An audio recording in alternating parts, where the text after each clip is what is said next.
Hai, Assalamualaikum. Selamat datang ke kelas Cikgu Raja.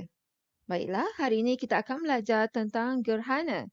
Kita dapat dua jenis gerhana, iaitu gerhana bulan dan gerhana matahari. Okey, ini adalah syarat-syarat bagi gerhana. Okey, untuk sesuatu keadaan itu menjadi gerhana, okey, syarat yang pertama mestilah bulan, bumi dan matahari dalam satu garis lurus. Okey, cikgu harap kamu dapat bayangkan kedudukan bulan, bumi dan matahari mestilah dalam satu garis lurus. Okey, ini syarat bagi kedua-dua jenis gerhana tersebut. Okey, yang kedua, ia menggunakan prinsip cahaya bergerak lurus. Okey, jadi cahaya tidak dapat menembusi objek legap. Okey, ini adalah syarat-syarat untuk kejadian gerhana itu berlaku. Nanti cikgu akan tekankan lagi dan gunakan lagi uh, poin-poin ini dalam penerangan seterusnya.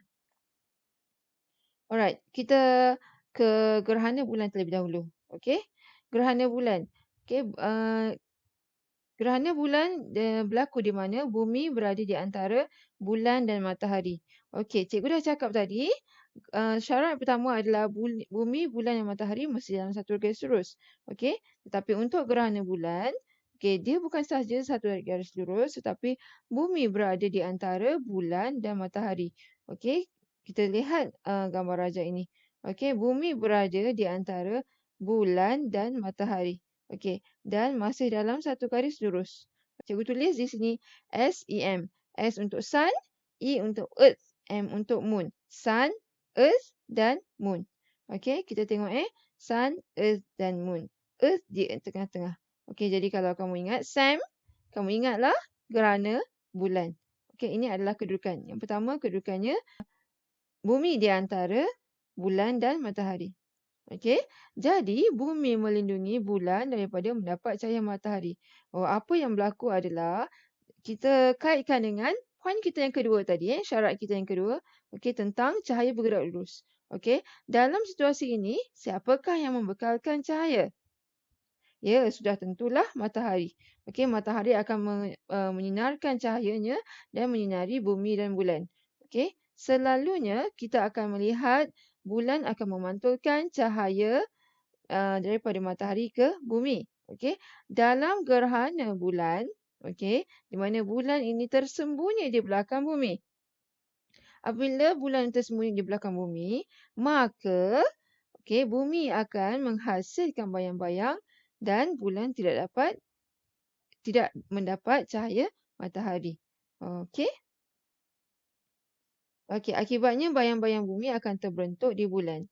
Okey, bulan berada dalam fasa bulan purnama dan ia berlaku beberapa jam. Okey. Okey, ini adalah fasa bulan purnama. Okey. Bulan purnama, kenapa cikgu kata bulan purnama? Kita lihat di sini ini terbalik kedudukannya. Okey. So patutnya kalau ikut yang atas ni, okey, matahari di sebelah kiri. Tetapi yang ni di sebelah kanan. Tapi cikgu harap awak faham Apabila sebelah kanan, okey, kita tengok lagi SEM. Kita tengok S, E, E tu Earth. Earth kat mana? Earth kat sini. Earth, Moon. Moon kat mana? Moon kat sini. Jadi SEM. Dia adalah dalam fasa bulan purnama. Okey. Ini adalah fasa bulan purnama. Okey. Jadi seperti yang cikgu kata tadi, gerhana bulan adalah apabila bayang-bayang bumi melindungi bulan daripada mendapat cahaya matahari. Itu yang berlaku. Okey, gerhana bulan kita akan lihat pada waktu malam. Okey, gerhana bulan. Bulan kita nampak waktu malam. Jadi gerhananya adalah pada waktu malam. Okey, gerhana bulan. Okey, apabila ia di sini kita sebut sebagai gerhana bulan penuh. Okey, dan kita sebut umrah. Okey, kedudukan bulan di sini kita sebut umrah. Ini adalah kawasan umrah. Jadi kita akan nampak gerhana bulan penuh. Bagaimanakah pencerapannya? Okey, ini kedudukannya. Lagi satu, awak perlu tahu bahawa bulan sebenarnya bergerak mengelilingi bumi. Okey, dan dia sentiasa bergerak. Dia tidak akan tetap. Dia tidak akan stay. Dia tidak akan pegun. Okey, dia sentiasa bergerak. Okey, jadi dalam kes ini kita sebutkan ini adalah kawasan umrah tadi. Okey, ini adalah penumrah. Okey, apabila bulan tu di kawasan Umrah, dia adalah di tengah-tengah ni, dia adalah dalam fasa bulan, gerhana bulan penuh. Okey. Dan dia sentiasa bergerak. Macam cikgu cakap tadi. Okey. Okay, apa yang cikgu nak tunjuk kat sini? Kita kena tahu bahawa bulan mengelilingi bumi. So, kita anggapkan bulan ini mengelilingi bumi. Okey. Ini arah pergerakan bulan. Cikgu nak kamu faham. Okey, bumi ni kenapa cikgu hitamkan? Sebab bumi ni membentuk bayang-bayang. Apakah yang berlaku apabila cikgu gerakkan ni? Apabila bulan ini memasuki zon bayang-bayang. Okey, bila masuk zon bayang-bayang, yang menjadi bahagian yang berwarna hitam bagi bulan, kita di bumi akan nampak bahagian hitam pada bulan yang dilindungi oleh bayang-bayang bumi adalah di sebelah kiri. Jadi pencerapan yang kita nampak adalah, yang pertama adalah, ni, yang sebelah kiri dulu akan gelap. Okey. Kemudian apabila bulan itu bergerak, memasuki kawasan bayang-bayang sepenuhnya, dia akan jadi gelap. Dia akan jadi seperti ini. Ini berlaku apabila bulan tu masuk dalam umrah, kawasan umrah. Dan apabila bulan tersebut dia keluar daripada kawasan umrah, kawasan yang mengenai bayang-bayang bumi adalah di sebelah kanan. Jadi kamu akan nampak sebegini. Tetapi kedudukan urutannya jika dalam soalan biasanya dia akan susun begini. Cikgu alih ni. Dalam soalan dia akan susun begini. Mula-mula kanan dulu. Kemudian gelap. Gelap dia ada sama-sama warna merah ni. Kemudian di sebelah kanan ni sebelah kiri dan sebelah kanan. Sekiranya disusun mengikut urutan, ia berlaku begini. Sekiranya ia disusun mengikut peristiwa, ia sebenarnya berlaku begini.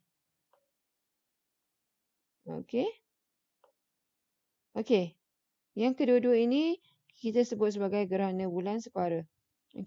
Yang di tengah ini adalah gerhana bulan penuh. Ingat bulan sentiasa bergerak. Bulan sentiasa bergerak. Faham? Jika telah faham, belajar gerhana matahari. Apabila kita sebut gerhana matahari, kita sebut matahari, bilakah kamu melihat matahari? Ya, pada waktu siang. Kita melihat matahari pada waktu siang. Penting. Apa yang penting di sini adalah bulan berada di antara bumi dan matahari. Jadi singkatannya adalah SME. Moon di antara sun dan earth. Ingat SME, ingat gerhana matahari. Matahari. Jadi bulan. Siapa kat tengah-tengah? Yang di tengah lah yang melindungi daripada membentuk bayang-bayang, melindungi dan membentuk bayang-bayang daripada objek di sebelahnya mendapat cahaya matahari. Jadi bulan melindungi bumi daripada mendapat cahaya matahari. Akibatnya, bayang-bayang bulan akan terbentuk di bumi. Bulan berada dalam fasa anak bulan dan berlaku beberapa ketika. Mari kita lihat. Kita lihat S, M, E. S untuk sun, M untuk moon dan E untuk earth. Ini dan ia kedudukannya adalah dalam satu garis lurus. Ini adalah satu garis lurus. Masih ada umrah dan penumrah. Penumrah adalah kawasan yang penduduknya akan melihat gerhana yang penuh, gerhana matahari penuh. Kalau jika yang tadi tu adalah gerhana bulan penuh. Ini adalah gerhana matahari penuh. Kalau penumrah, kawasan di mana penduduk di bumi akan melihat gerhana matahari separa. Ini adalah kedudukannya. S, M, E. Apa yang berlaku? Kita tengok semula. Yang menghasilkan bayang-bayang, yang menjadi bayang-bayang adalah bulan. Jadi cikgu gelapkan bulan ini. Dan disebabkan oleh gerhana matahari, kita melihat matahari. Kita di bumi akan melihat matahari. So cikgu pilih bulan dan matahari. Kalau yang tadi tu adalah bulan dan bumi. Sebab apa?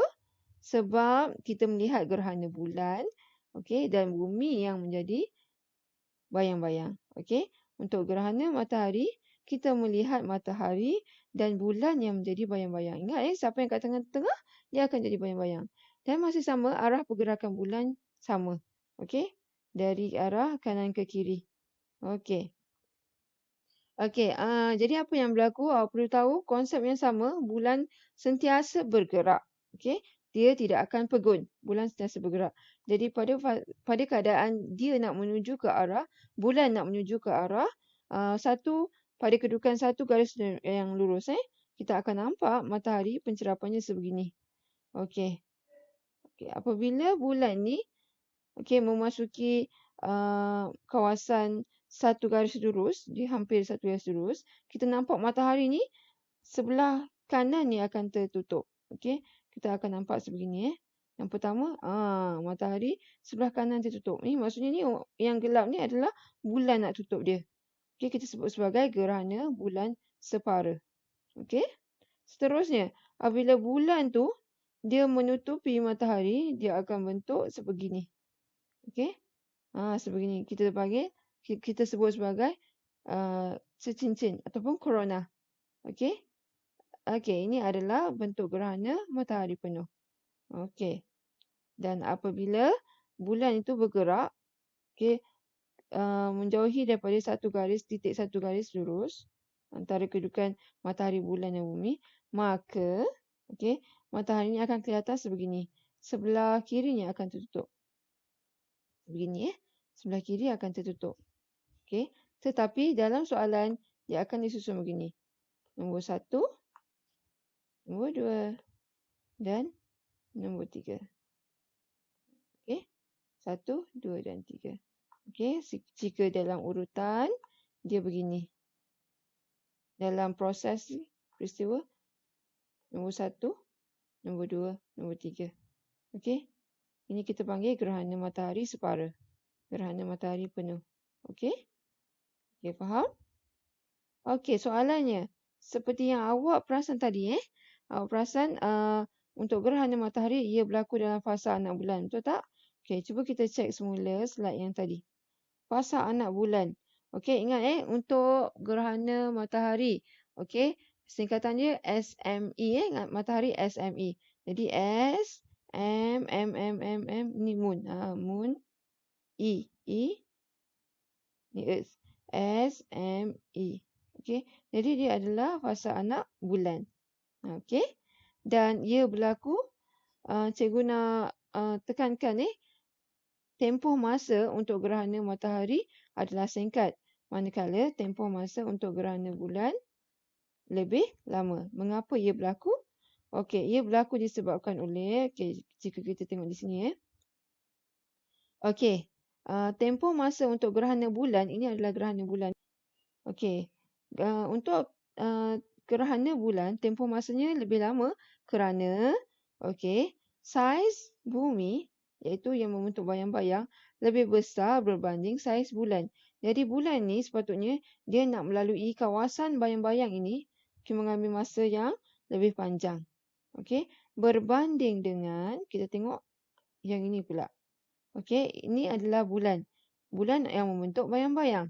Okey, jadi saiz bulan, kita tengok kat sini, saiz bulan ni yang menjadi bayang-bayang berbanding dengan saiz matahari lebih kecil.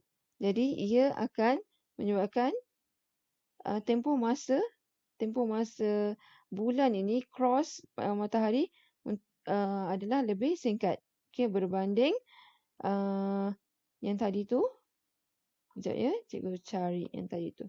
Okey, berbanding yang ini.